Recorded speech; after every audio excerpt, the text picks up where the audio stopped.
What's up, gamers? DreamcastGuy here, and these are my brutally honest thoughts about Halo Infinite now that I've had a chance to play it for myself. Now, this is a tiny beta test preview, early access thing that's currently going on this weekend, and as of today, I've played about 5.5 hours of the game itself, and I enjoy it, but let's just face facts, this game is very far from finished. Currently, in this preview version of the game, there's only just one map, there is no versus multiplayer, there's 10 guns, there is no vehicles, and some of the sound effects and stuff are definitely incomplete. There isn't even any assassination animations currently in the game itself. But with that being said, I still think this gives us a good chance to see what Halo Infinite is actually going to be like. Now let's start things off by talking about the speed, the pacing, and the momentum of this version of the game itself. Now personally, I grew up playing a lot of Halo 1, 2, and 3. The original trilogy, in my opinion, is still the absolute pinnacle of this series. Getting a chance to see the series evolve with the addition of dual wielding or the buffing of the needler and stuff, I've always appreciated how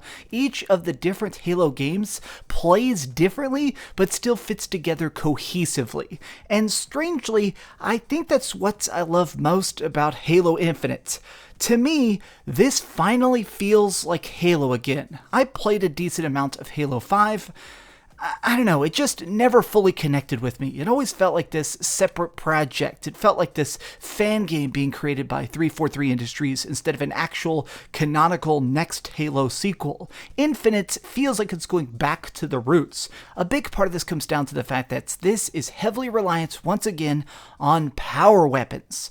Yes, I am so glad about this. So during the course of this game, while you're running around, there's all sorts of different guns and crazy toolkits that are just hovering around the map. Chances where you can run up and just grab overshield to have double the health for a bit, or invisibility, so as long as you're not sprinting, you're a lot harder to spot. But there's also things like a gigantic rocket launcher thing that sends out these like giant metal spikes, or the classic sniper rifle. But what I like about this is that it gives you the information to basically play the game how you want. There are these little countdowns that are appearing on the map so you can see when the next power weapon is about to pop up. And I'll be honest, it feels incredibly good those times where you've gotten like 5 headshots in a row and you're waiting just an extra 3 seconds until the next gun pops up so you can continue your freaking trail of carnage. Infinite, in the best ways, reminds me of like Halo 2 and 3.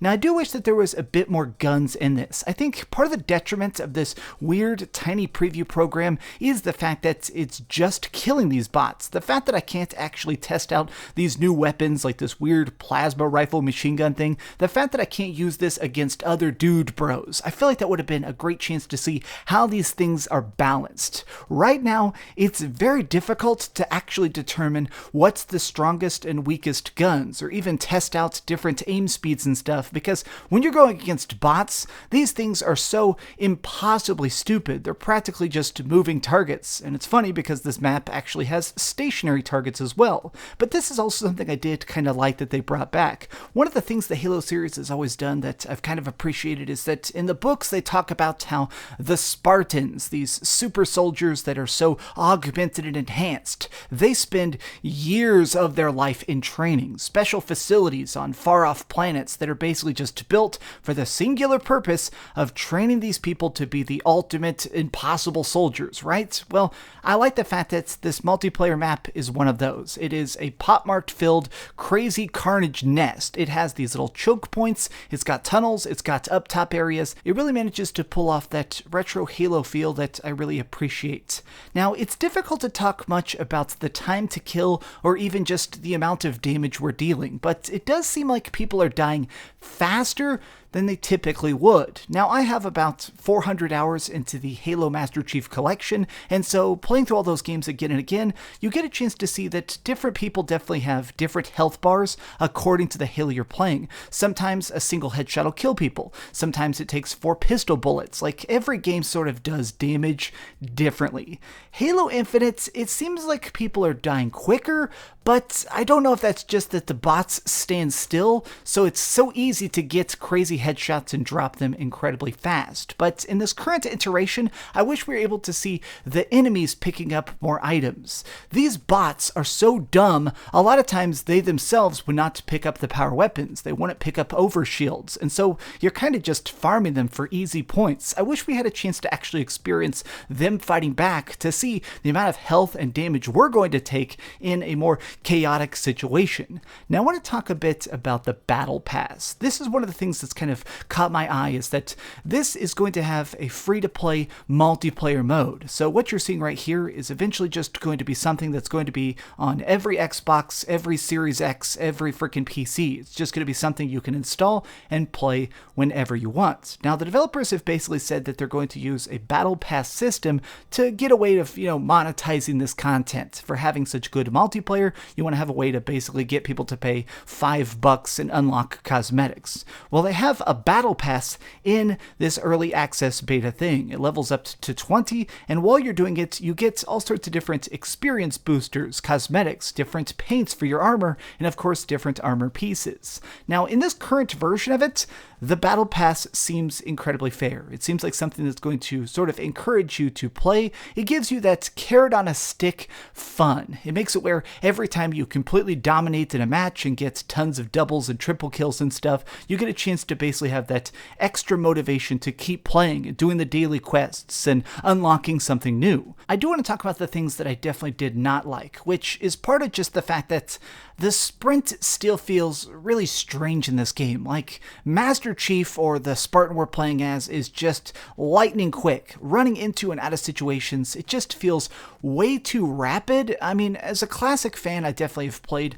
more Halo without the sprint button, so it feels weird to just be able to duck and slide and just boost practically around these maps. Now, part of this comes down to the fact that if I had actual players to test this against, maybe I would see the abilities of this more balanced. I'd be able to determine if this is too fast or too slow. But against these bots, I felt like I was just supersonic dashing away from these dudes. The incredible speed makes it very easy to get to fights and away from fights, but additionally, it has the downside that it makes this map feel incredibly tiny. The fact that I can just run an entire lap around it in about 35 seconds, that does feel a tad too much. Now, the other part of this is that it feels like there is just way too much comm chatter.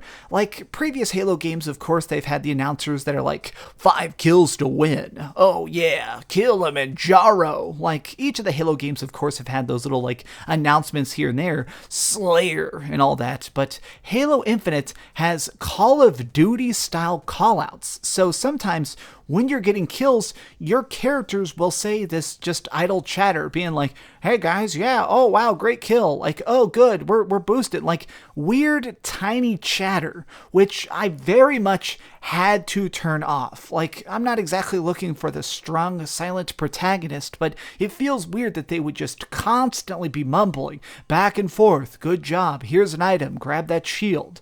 It's one of those things that made me just think, why won't they just silently murder the heck out of everybody? Now I want to talk a bit about the graphics here for a second as we wrap up.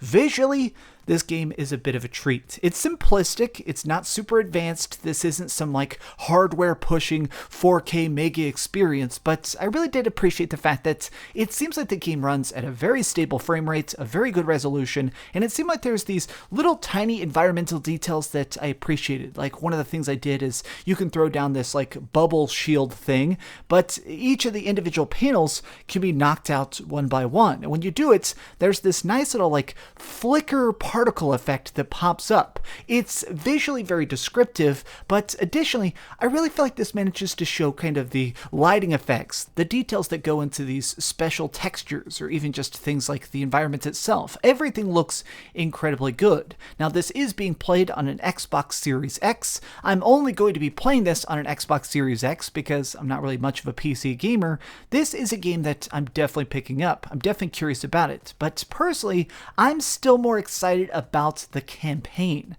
I am a sucker for crazy Halo plot. Not only have I played and beaten just every Halo game, I've read about 20 of the Halo books, and some of them totally suck. But now that I'm this invested, I want to see what happens in this next chapter of Halo Infinite. I'm excited for it, I'm curious about it, and I'm just wanting to see a bigger chunk very, very soon. This game is probably coming out in like 3 or 4 months, and hopefully it plays good, scaled up.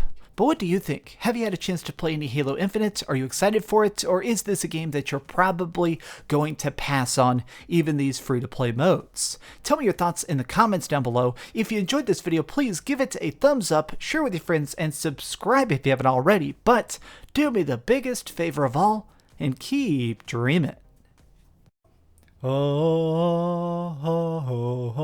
Subscribe. Thanks so much for watching that video. If you want to see something else, you can always click this link to see what I put up last, or, subscribe and see what's coming up next. Also, I promise that whatever I do, it'll try not to suck.